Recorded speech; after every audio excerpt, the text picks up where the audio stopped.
प्रत्यक्ष खंड का विचार करते हुए प्रत्यक्ष खंड के प्रत्यक्ष के घटक, प्रत्यक्ष का जो घटक सन्निकर्ष है, इंद्रियार्थ सन्निकर्ष जन्यम ज्ञानम प्रत्यक्षम, इस प्रत्यक्ष का घटक जो सन्निकर्ष, वे सन्निकर्ष 6 बताए। संयोग, संयुक्त समवाय, समवाय, समवेत समवाय, विशेषण विशेष भाव। उसी विशेषण विशेष भाव, इस संबंध को लेकर हम विचार करने वाले हैं। ये विशेषण विशेष भाव, इस शब्द का ऐसे 2 संबंध मिले, एक विशेषणता और दूसरा विशेषता। विशेषणता और विशेषता, ये 2 संबंध है। हमको कभी भी इन संबंधों का प्रयोग अभाव के ज्ञान में होता है। अभाव के ज्ञान के लिए इन संबंधों का प्रयोग होता है, लेकिन अभाव के ज्ञान के विषय में हमें एक नियम अवश्य जरूर बुद्धि में रखना चाहिए। वह आपने लिखा होगा, येन इंद्रियेण या व्यक्तिर्गृह्यते, येन इंद्रियेण या व्यक्तिर्गृह्यते, तेनैव इंद्रियेण तेनैव इंद्रियेण तद्गता जाति तद्भावश्च गृह्यते।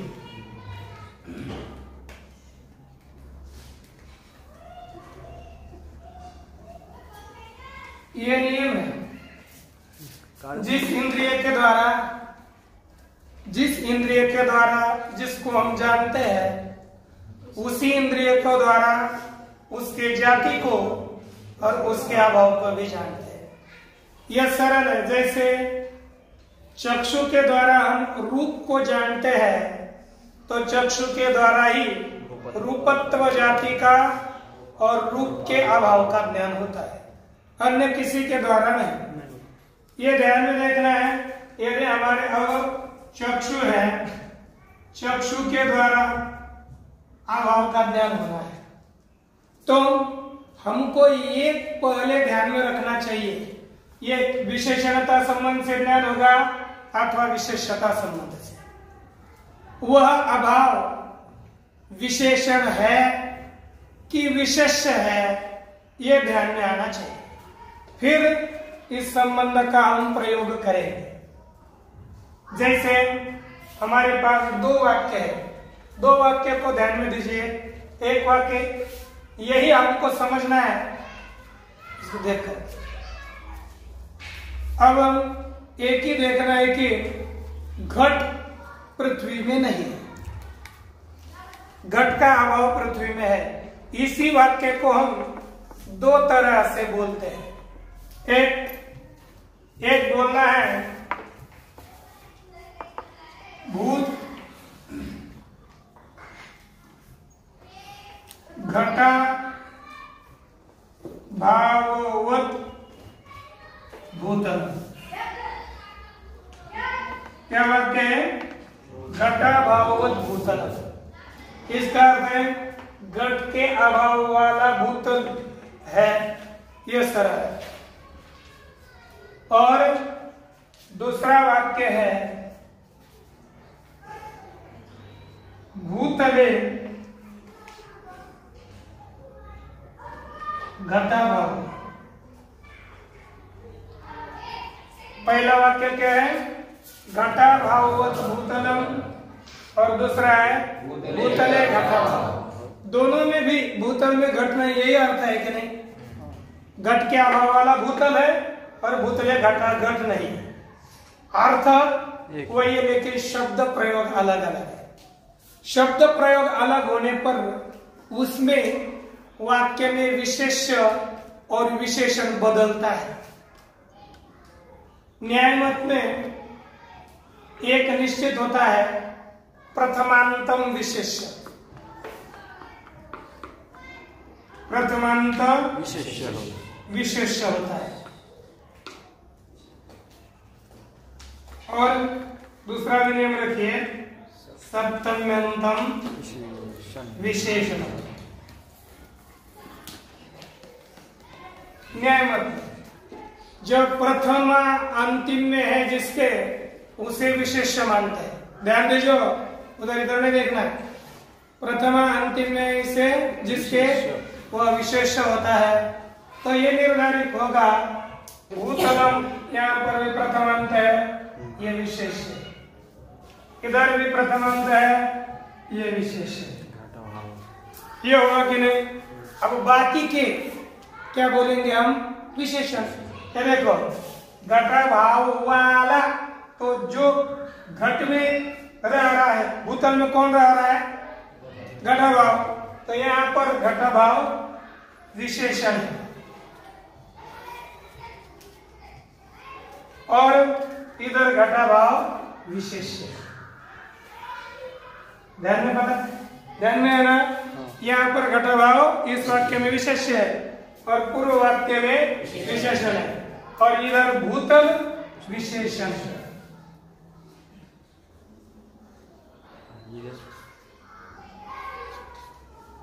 प्रथम वाक्य में भूतल विशेषण और दूसरे वाक्य में भूतल विशेषण।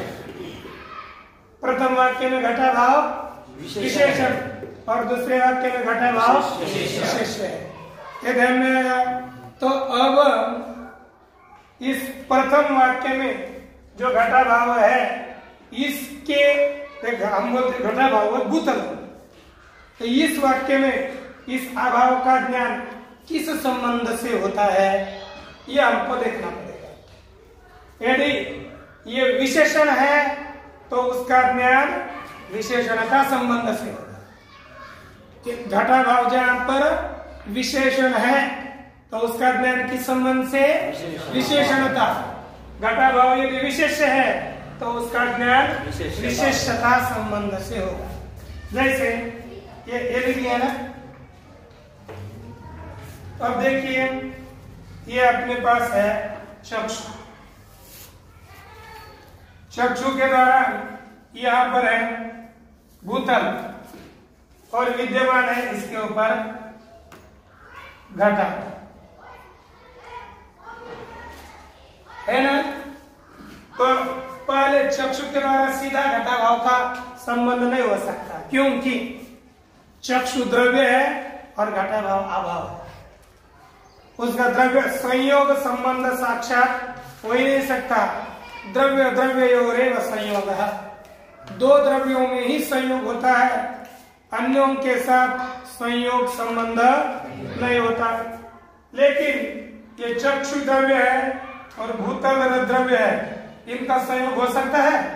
तो हो सकता है।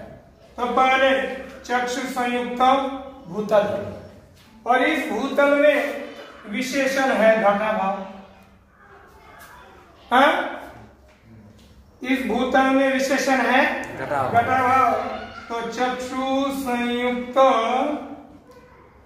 विशेषणता संबंध से यहाँ पर घटा भाव का प्रत्यक्ष होगा, क्योंकि हमारा नेत्र पहले भूतल तक जाना चाहिए ना।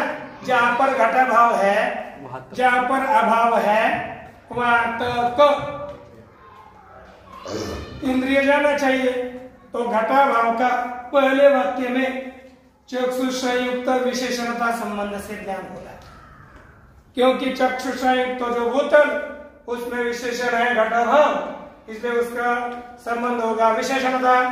चक्षु संयुक्त विशेषणता संबंध से घटा भाव का ज्ञान होगा। ठीक। और दूसरे वाक्य में ठीक उल्टा होगा, क्योंकि चक्षु का ही संयोग है, लेकिन यहाँ पर विशेष और विशेषण बदला हुआ है। घटे के भूतले घटा भाव, इसमें विशेष भूतल क्या है, इसमें विशेषण है। तो चक्षु संयुक्त भूतल ही हो गए, लेकिन ये विशेषण है, उसमें विशेष है घटा भाव। इसलिए इसका विशेषता संबंध से, तो चक्षु संयुक्त विशेषता संबंध से घटा भाव का ज्ञान होता है। वाक्य में हमें ढूंढना है यह अभाव विशेषण है कि विशेष है ना। वाक्य में ये आपको ध्यान में आना चाहिए, कौन विशेष है और कौन विशेषण है। यदि आपको इधर देखिए, यदि घटा भाव विशेषण है, कोई भी अभाव विशेषण है, तो उसका ज्ञान विशेषणता संबंध से होगा, और अभाव यदि विशेष है तो उसका ज्ञान विशेषता संबंध से होगा। यह हमने कहाँ देखा, ये भूतल में, ये इसका हमने विचार किया है। इसी विचार को एक बार पद कृत्य के अनुसार देखते हैं, फिर बाकी विचार बताऊंगा। बोलिए। अभावेति विशेषण भावो विशेष्य भावश्चेति बोलते हैं। अभाव ये विशेषण विशेष भाव दिया ना, तो उससे दो संबंध निकले, विशेषण भाव संबंध और विशेष भाव संबंध, अर्थात विशेषणता और विशेषता, ये दो संबंध होते हैं। इंद्रिय संबंध विशेषणत्व, इंद्रिय संबंध विशेषत्व। अब क्या करना है, ये विशेषणता केवल विशेषणता नहीं, इंद्रिय संबद्ध विशेषणता, ये नहीं बना चक्षु संयुक्त विशेषणता बना, इंद्रिय के साथ संबद्ध, इंद्रिय संबद्ध विशेषणता और इंद्रिय संबद्ध विशेषता, ऐसे दो संबंध होंगे। तो ये संबंध होना किसी भी संबंध से होगा, संयोग से हो सकता है संबद्ध, संयुक्त समवाय से संबद्ध हो सकता है, अन्य किसी से भी, मैं आपको बताऊंगा। लेकिन पहले इंद्रिय संबद्ध विशेषता और इंद्रिय संबद्ध विशेषणता, ऐसे त्वम यानी ता, त्व और ता में कोई भेद नहीं, संबद्ध। अब इतना ही है ना, इन्होंने क्या लिखा, इंद्रिय संबद्ध विशेषण, ये लिखा है। इसमें दिया संबंध, संबद्ध शब्द का अर्थ है इंद्रिय के संबंध से युक्त, संबद्ध, संबंध हो गया।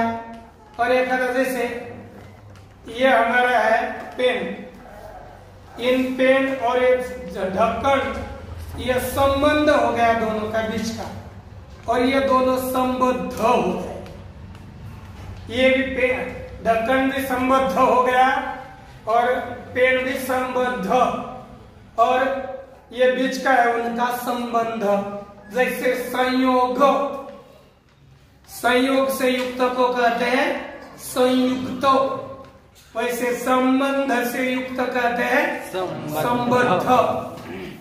अब इंद्रिय से संबद्ध जो भी पृथ्वी इत्यादि है, तो यहाँ पर चक्षु है इंद्रिय, उसका संबंध किसके साथ है, भूतल के साथ। तो चक्षु संबद्ध हो गया भूतल, और उसमें विशेषण है घटा भाव। इसलिए चक्षु संबद्ध विशेषणता संबंध से घटा भाव का ज्ञान होता है। लेकिन संबंध केवल यहाँ पर संयोग संबंध से हो चुका है। संबंध अलग अलग संबंध से भी हो सकता है। जैसे समझो, अब हमने एक घटा भाव कहा लिया भूतल में, घटा भाव का माना। अब दूसरा वाक्य ऐसा लेंगे, भूतल में नहीं, ऐसा भूतल में खड़ा पदार्थ देखो जिसमें घटा भाव नहीं, भूतल के रूप में घटा भाव रहता है? हाँ, रूप में, रूप गुण में द्रव्य रहता है? नहीं रहता, कभी भी नहीं रहता रूप में। देखो ये भूतल है, इसमें ही घट रही है, तो इसके रूप में काले नीले पीले रूप में घटा भाव नहीं रहता ना। तो हम वाक्य दूसरा लेंगे, घटा भाववत। क्या लेंगे? कौन सा भी, कोई भी ले लो, कोई बोल ले लो। देखो घटा भाव ज्यादा भूतलत्व लेते हैं, क्यों? ज्यादा टेंशन आपको है। भूतलत्व जाति में तो कुछ नहीं रहता, ये भाई थे ना। घटत्व में, ये भूतलत्व में घट नहीं रहता, भूत रहेगा घट तो भूतल में रहेगा। भूतलत्व में कभी भी घट नहीं रह सकता, अर्थात भूतलत्व में घटा भाव है। तो यहां पर देखो चक्षु, चक्षु है, चक्षु का संयोग होगा भूतल से। लेकिन हमारा अभाव कहाँ है? घटा भाव है भूतलत्व में। भूतलत्व, उसमें विशेषण है घटा भाव। पहले क्या था? भूतल में था ना, तो अब क्या हो गया? चक्षु का संयोग भूतल से हो गया, उसमें समवाय संबंध से रहता है भूतलत्व, और उसका विशेषण था गया घटा भाव। तो चक्षु संयुक्त समवेत विशेषणता संबंध से घटा भाव का ज्ञान होता है। संबद्ध ये लिखा, संबद्ध में संबंध, वहां तक जाना है हमको घटा भाव तक विशेषणता के लिए। फिर अलग अलग संबद्ध में और जितने संबंध है वो डाल सकते हैं, पहले 5 दिए हुए। इसलिए चक्षु संयुक्त समवेत विशेषणता संबंध से यहाँ पर घटा भाव का प्रत्यक्ष होता है। इसलिए मैं लिखा संबद्ध विशेषणता, इंद्रिय संबद्ध विशेषणत्वम, इंद्रिय संबद्ध विशेषत्वम इति भावा, है ना? इति यावत लिखा ऐसा। यहां पर पहला वाक्य दिया है मूल में, विशेषण विशेषण भाव सन्निकर्षम उपपाद्य दर्शयति। जो विशेषण भाव अर्थात विशेषणता सन्निकर्ष है ना, उसको सिद्ध करके दिखा रहे हैं। वाक्य क्या दिया है? घटा भाववदिति। तो देखिए मूल में घटा भाववत भूतलम इत्यत्र, देख रहे घटा भाववत भूतलम, इस वाक्य में विशेषण है घटा भाव और विशेष्य है भूतल। इसलिए यहाँ पर दोन्हीमध्ये प्रथमाच कसं काय ते? हाँ, दोन्हीमध्ये प्रथमाच विभक्ती कसं काय? अरे वत जिसके आगे होता है ना, वत किसको बोल रहा है? घटा भाव तो इधर है, वत घटा भावत नहीं, घटा भाववत। घटा भाववत कौन हो गया? वत तो भूतल है, घटा भाव विशेषण है, वत नहीं विशेषण। वत कौन हो गया? भूतल। घटा भाव वाला भूतल, और इसमें जो धर्म होता है वो तो विशेषण होता है ना। घटा भाव ये धर्म हो गया, तद वाला भूतल हो गया। घटा भाव वो तो विशेषण है, कोई करा ये विशेषण है घटा भाव। घटा भाव वाला भूतल है, इसलिए धर्म विशेषण होता है, ये तो निर्धारित है, लेकिन सप्तम अंत भी विशेषण होता है। घटा भाव धर्म है ना, भूतल में रह रहा है ना, इसलिए वो विशेषण है। जैसे हमारे में कोई भी धर्म रहेगा वो विशेषण होगा और हम विशेष हो जाएगा। ये तो नियम निश्चित है, लेकिन वाक्य प्रयोग में कभी सप्तम अंत किया तो सप्तम अंत विशेषण बनता है और प्रथम अंत विशेष हो जाता है। तो घटाभाववत् भूतलम इस वाक्य में क्या कहते हैं? चक्षु संयुक्त भूतल, चक्षु संयुक्त भूतल। उसमें घटाभाव से विशेषणता, घटाभाव विशेषण है, इसलिए चक्षु संयुक्त विशेषणता घटाभाव में जाती है। तो इस चक्षु संयुक्त विशेषणता संबंध से घटाभाव का ज्ञान होता है। यही उदाहरण टीका में दिया पहला। और दूसरा उदाहरण दिया, यह भूतले घटो नास्ति। टीका में लिखा यह भूतले घटो नास्ति, म्हणजे भूतले घटाभाव हमने वाक्य दिया। तो इत्यादि विशेषता सन्निकर्ष अवश्य। दूसरे वाक्य में चक्षु संयुक्त विशेषता संबंध है ऐसा समझना अवश्य, यह अर्थात समझना चाहिए। तो क्योंकि वहां पर घटाभाव विशेष है, इसलिए घटाभाव का विशेषता संबंध से ज्ञान होता है। क्यों? उसमें अपने भूतल को विशेषण क्यों माना? कहते हैं सप्तम यंत्र विशेषणत्वात्। ठीक है, लिखा जो सप्तम यंत्र होता है वो विशेषण होता है, इसलिए हमको आगे के वाक्य में भूतले को विशेषण मानना पड़ा और घटाभाव को विशेषण मानना पड़ा। और उस वाक्य में चक्षु संयुक्त विशेषता संबंध से प्रत्यक्ष होता है। यह दो लिख कर रख दिए और इसको ध्यान में बार-बार पढ़िए। उसके आगे ऐसे जब संबंध बढ़ाने होंगे ना, ये फिर बैठेगा तो फिर आगे हम बताएंगे। तो इसको पहले ध्यान में रखिए, क्योंकि वाक्य सप्तम तक ये नियम ही है दिमाग। ये क्या होता है ना, प्रत्येक शास्त्र के कोई ना कोई गृहीत कृत्य होते हैं, अर्थात उन्होंने माना होता है कि ऐसा होता है, तो हमको उनके अनुसार ही चलना पड़ता है उनका शास्त्र सीखते समय। और वेदांत का थोड़ा विचार होगा तो उसका विचार अलग होता है, न्याय का विचार अलग होता है, सबके विचारों में थोड़ा सा मतभेद होता है। उन मतभेदों को हम उन्हीं शास्त्रों के अनुसार समझेंगे।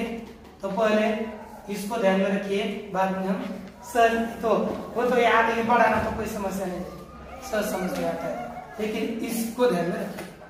ओम पूर्णमदः पूर्णमिदं पूर्णात् पूर्णमुदच्यते पूर्णस्य पूर्णमादाय पूर्णमेवावशिष्यते।